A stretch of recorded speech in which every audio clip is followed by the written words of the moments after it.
In this GYDA Talks, Robert talks to Rand Fishkin.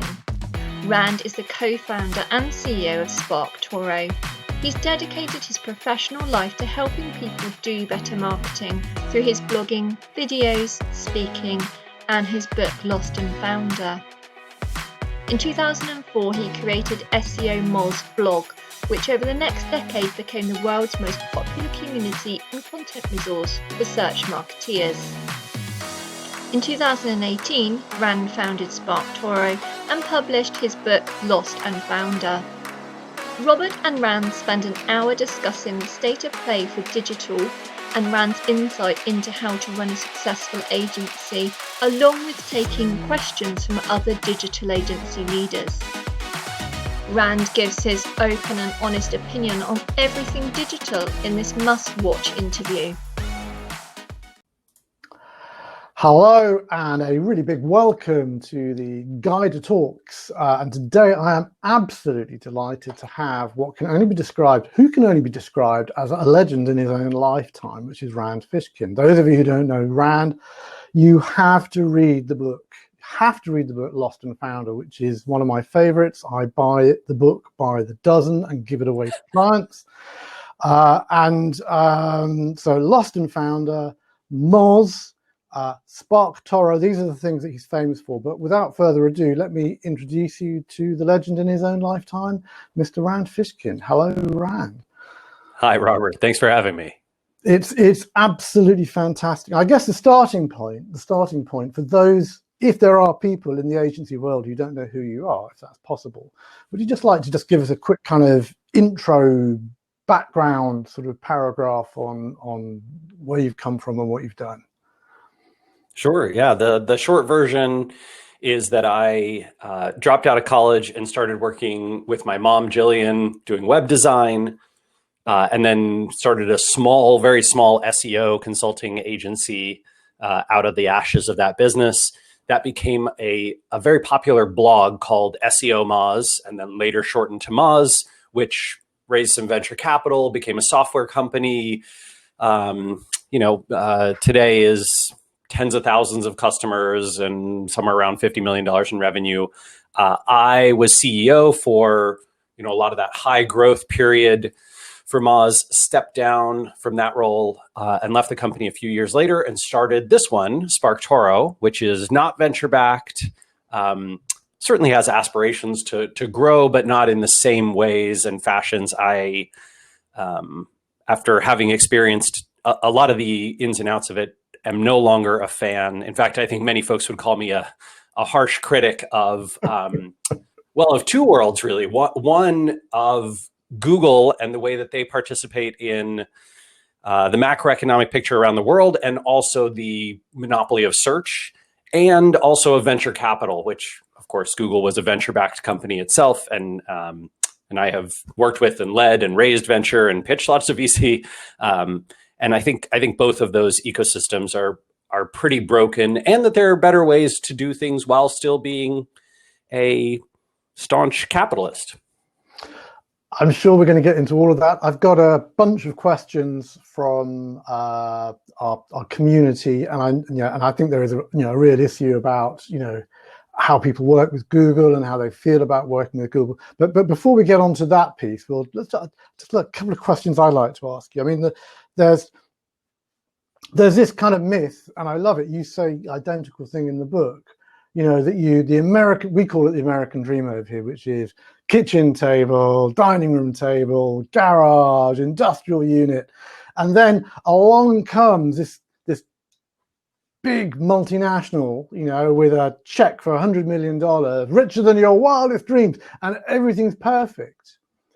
Do you see any kind of holes or flaws in that kind of debate about, or discussion or journey that we're all meant to go along?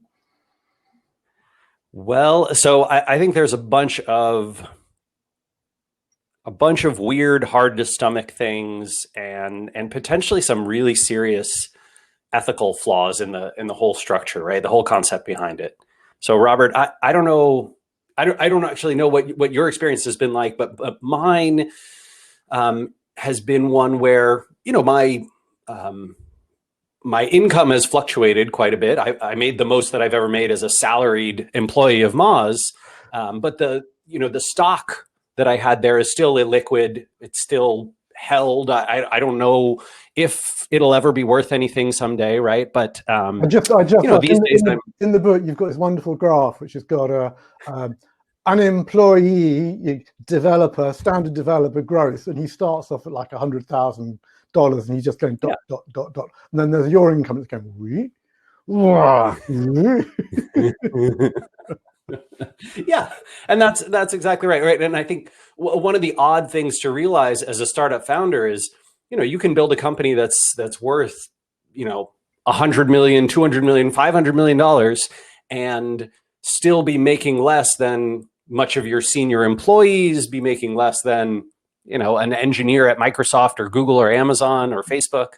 And that is an odd thing, I think, that most people don't realize. Many of my agency friends, for example, are much wealthier than my wife and I am, just by virtue of having had a profitable business for a long time with 5 employees or 10 or 20.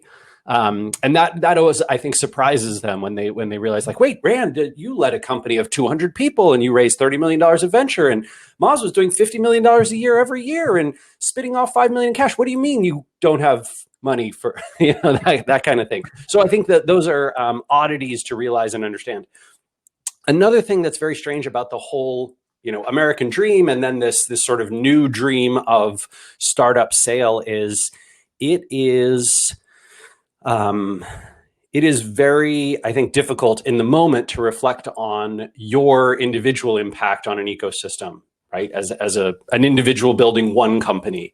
But when you look at the broader picture and you see that almost all these new technologies and exciting companies and innovations are being picked up and acquired rather than staying independent for the long term, you get the sense, oh, wait a minute, there is a lot of marketplace innovation that is being lost because the big 4 or 5 tech giants don't want competition. And that's exactly what's happening, right? Google is essentially stifling competition in space after space.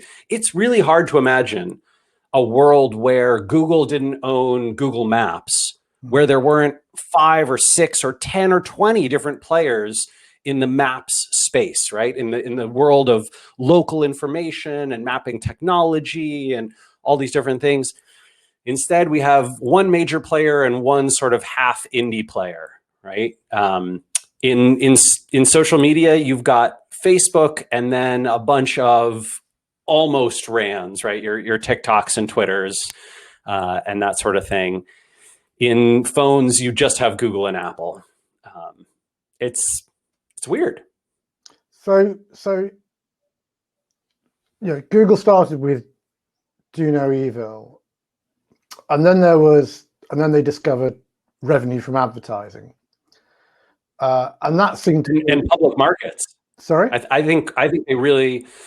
So I don't think the Don't Be Evil was shifted when they discovered advertising so much as it was shifted when they went public, right? And once they had public market investors who demanded and who essentially compensated their executives and their team based on growth performance quarter over quarter and short-term revenue, Google became a short-term revenue focused company, right? So they killed a lot of their exciting long-term moonshot projects, and they focused on, hey, how do we gobble up sector after sector and enter all these different spaces, compete with marketers and SEOs and and websites, and use our monopoly power to unfairly compete in new sectors.